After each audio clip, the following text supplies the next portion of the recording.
¿Alguna vez se ha sentido desesperados porque algo no pasa después de tantos días, meses, años orando por algo y todavía no sucede? Todavía no hay respuesta a esas oraciones, todavía o queremos que una situación se desenvuelva de cierta manera y no se desenvuelve de esa manera, tal vez se desenvuelve de otra manera, o estamos orando por algo que sabemos que también es la voluntad de Dios en nuestra vida, pero todavía nada que sucede, no aparece esa persona, no sale ese trabajo, no, podrían ser tantas situaciones diferentes y creo que muchos hemos pasado por ahí y muchos, sin importar el nivel de fe que tengamos, muchos podremos llegar a tener momentos, días, algún momentito en donde pase por nuestra mente el no entender por qué algo todavía no sucede o no entender por qué todavía no hay respuesta, algo que creo que hemos querido respuesta. Y este es un pequeño video en el que quiero que compartamos, que abramos nuestro corazón un poco respecto a este tema, porque la perspectiva es importante. Nuestra vida es parte de algo mucho más grande que nosotros mismos. Y esto es bueno recordarlo. Esto se lo recordaba David a sí mismo en los Salmos, cuando él mismo tenía que predicarle a su alma y decirle, no te desanimes, alma mía.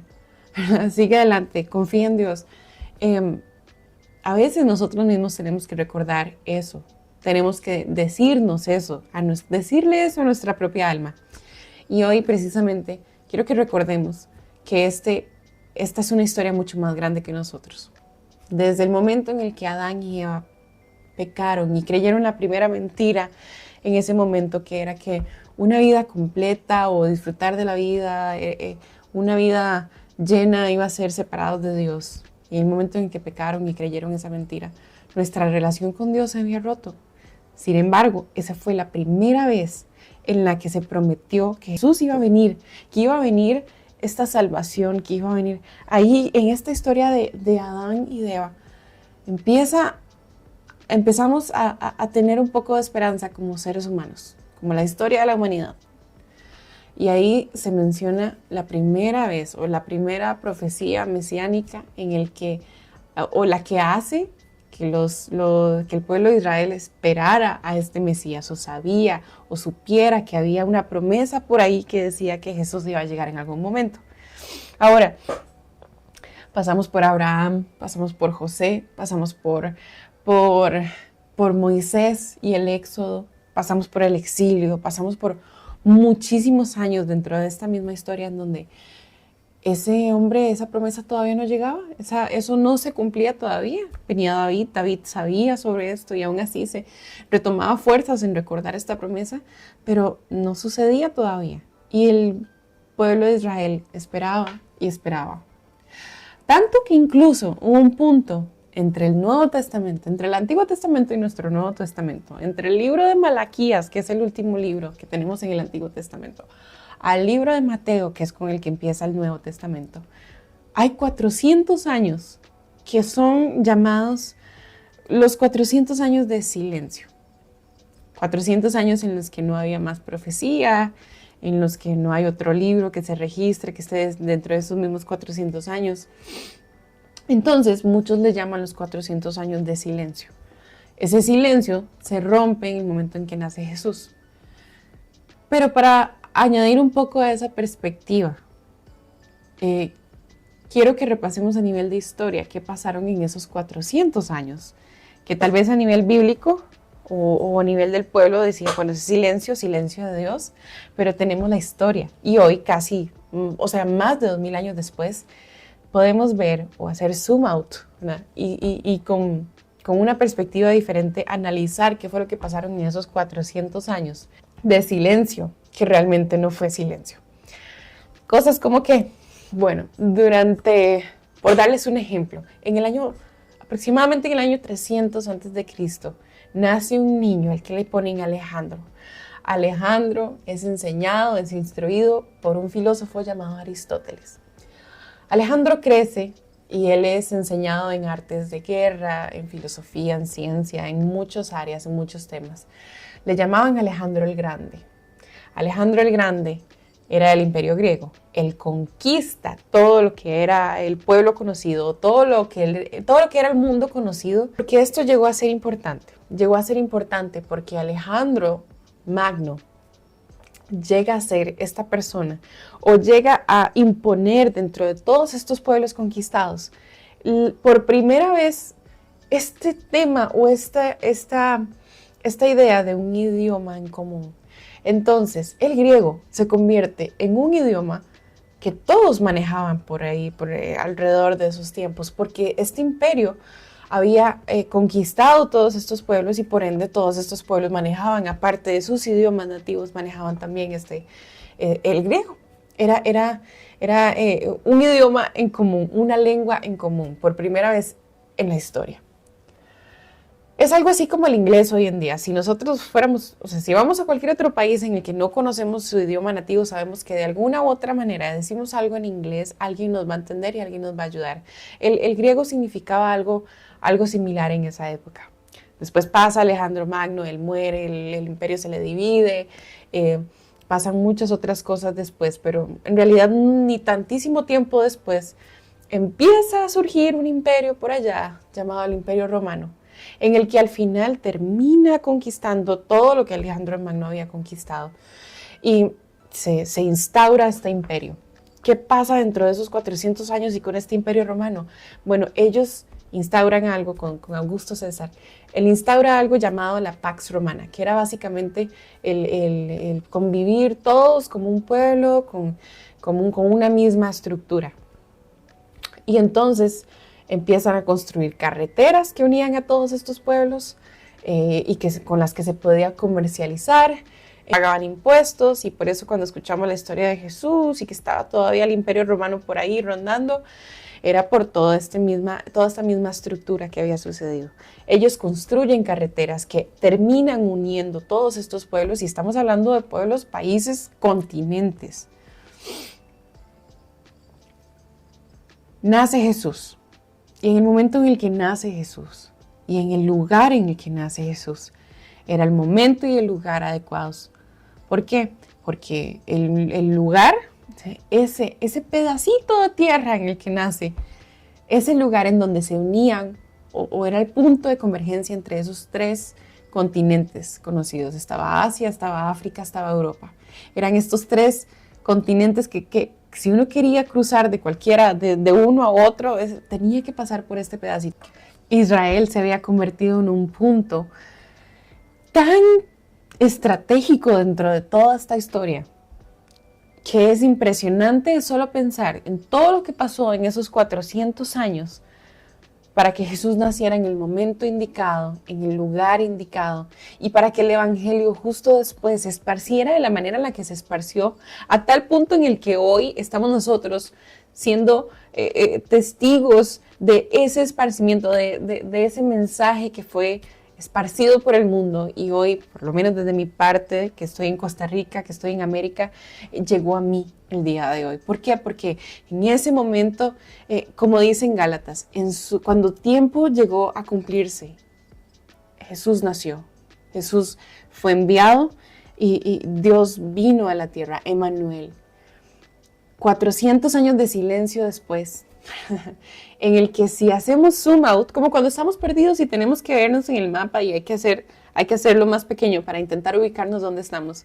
Si hacemos zoom out, esos 400 años no fueron 400 años solamente de silencio. Todo lo que estaba pasando estaba formando o estructurándose de una manera en la que iba a propiciar a que el momento justo en el que naciera Jesús iba a ser el momento en la historia más adecuado, más propicio para que esto sucediera y para que el Evangelio después impactara de la manera en la que impactó. ¿Por qué cuento esta parte? Porque muchas veces cuando creemos que Dios está en silencio, realmente Él está trabajando. Y sí, yo sé que sabemos esta parte. Y sí, yo sé que también conocemos de todas estas historias. Pero es importante que lo traigamos a nuestras propias vidas y también recordemos que Dios es soberano sobre todo, absolutamente todo. Que utilizó reinos, imperios, personas que ni siquiera eran creyentes, personas que ni siquiera le conocían o le amaban para orquestar este momento en la historia. Todo fue utilizado. Y esto es bueno recordarlo hoy en día, porque nada de lo que pasa, ni a nivel grande en el mundo y con tanto moviéndose, ni a nivel tan a detalle como cualquier cosa que pasa en nuestra propia vida, nada pasa desapercibido, nada sale de su soberanía. Y esto es bueno recordarlo porque por dos motivos. Primero, es bueno tener la perspectiva correcta con respecto a mi vida y mi rol dentro de lo que Dios está haciendo en el mundo. Dios está trabajando en una historia mucho más grande que nosotros y es nuestra responsabilidad y es nuestro honor, es nuestro privilegio poder decir qué rol puedo ejercer yo dentro de esta historia. Dios, dime, ¿cómo puedo ser parte de lo que estás haciendo a gran escala? ¿Cómo ubicas mi historia dentro de esta historia tan grande? Y de pronto nos ayuda a salirnos de nosotros mismos y de nuestros propios problemas y de nuestro propio dolor y nos ayuda a tener la perspectiva correcta de que nuestra vida no lo es todo, ni todo se va a acabar aquí. Y sí, claro, hay cosas que nos van a preocupar. Y sí, claro, hay cosas que necesitamos. Hay situaciones, momentos, personas que necesitamos, que queremos, que sabemos que son buenos deseos, pero más allá de nuestra propia necesidad o nuestra propia vida, hay algo mucho más grande que está haciendo el Señor. Y si nuestra vida se puede ubicar dentro de lo que Él está haciendo, pues que así sea. Pero necesitamos tener la disposición de decir, Señor, sí, necesito esto, sí, quiero tal cosa, sí, necesito tal respuesta, pero que mi vida siga siendo útil para lo que tú estás haciendo a gran escala. Y lo segundo, unido a eso mismo, y algo que yo aplaudo y respeto muchísimo de cuando María, por ejemplo, recibió la noticia de que Jesús iba a nacer y que iba a hacerlo a través de ella. Su respuesta es tan linda, su respuesta es de alabar, su respuesta es de agradecida, con mucha reverencia. Y yo me pregunto si realmente esa hubiera sido nuestra respuesta al día de hoy, porque ella se iba a casar, iba a quedar embarazada básicamente. Y todo lo que esto iba a significar para ella, en su vida personal, en su vida privada, en su vida pública, iba a ser un escándalo muy grande y eso no fue lo primero en lo que ella pensó. Lo primero en lo que ella pensó fue, wow, alabado seas, sí, hazme parte de lo que estás haciendo a gran escala, aunque a pequeña escala o a escala de su vida personal, iba a ser muy inconveniente, muy inconveniente, iba a poner en riesgo incluso su propio compromiso y su propia vida, su propia reputación, pero aún así esa no fue su primera reacción. Y yo me pregunto, ¿será que nuestra reacción hubiera sido similar o no? ¿Hubiera sido mi reacción similar o no? Y ahí es donde tenemos que irnos al punto o regresar a lo que decíamos de tener la disposición de que nuestra vida sea parte de esta gran historia. Porque lo es, lo queramos o no, lo es, lo será. Pero qué lindo y qué diferente se vive cuando tenemos la conciencia o tenemos presente y tenemos la disposición y decimos, Señor, aquí estamos, y que sea lo que tu gloria, lo que tu voluntad diga y que sea lo que tú digas en mi vida, aquí estamos.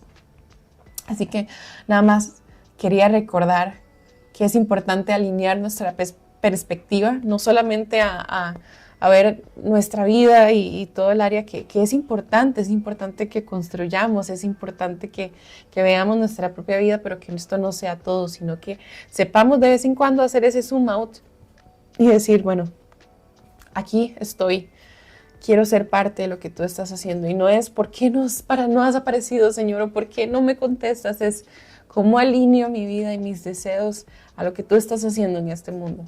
Y esto es súper importante porque cambia nuestra perspectiva, cambia nuestra manera en la que caminamos cada día y en la que pensamos y confiamos, aprendemos a confiar y amarle más. Nuevamente, como decía, no significa minimizar cada situación que pasa en nuestra vida, sino reubicar nuestro enfoque a recordar que hay algo mucho más grande que nosotros y que tenemos el privilegio de ser parte de ello. Así que, pues nada, que esto sea un mensaje un recordatorio de que Dios trabaja detrás de escena, incluso cuando no nos estamos dando cuenta, y que Él hace y permite que las cosas pasen en su momento perfecto. Y Él sabe por qué, Él sabe cuándo, Él sabe cómo, y nosotros nos toca esperar y estar dispuestos, tener esa disposición de ser parte de lo que Él está haciendo a gran escala y confiarle nuestra vida entera en sus más mínimos y máximos detalles, porque Él está escribiendo una historia mucho más grande y nosotros sin duda queremos ser parte de ello. Espero que estén pasando una muy linda semana. Esta es ya la 4ª semana del mes de enero. Tuve hace poco ese recordatorio a través de un sermón que escuché del pastor Ben Stewart, que lo recomiendo muchísimo, por cierto. Y definitivamente que cambió la manera en la que estaba viendo mi semana. Así que espero que de algo les pueda servir a ustedes también. 4ª semana de enero, no sé en qué momento se pasa. Enero, que siempre es un mes que se pasa tan lento. Esta vez no siento que se fue tan lento. Creo que fue correcto. Mi bebé cumple 1 año esta semana. 1 año. Y todavía no puedo creer lo rápido que se va el tiempo. Y sin duda alguna, bueno, ahí vamos a seguir poco a poco, mutuamente abriendo nuestros corazones en estos espacios. Y definitivamente creo que es un año que me cambió mucho, que me formó muchísimo, que ha sido un año diferente a todos los años que he vivido en mi vida, pero uno muy hermoso, sin duda, uno muy hermoso y uno en que forma muchísimo carácter. Pero bueno, esa es mi semana. Yo espero que ustedes estén muy bien, que recuerden que en cada detalle el Señor tiene control de nuestras vidas, desde lo que vemos hasta lo que no vemos ni imaginamos. Algún día tal vez entenderemos, tal vez no en esta vida, pero podemos confiar nuestra vida en sus manos.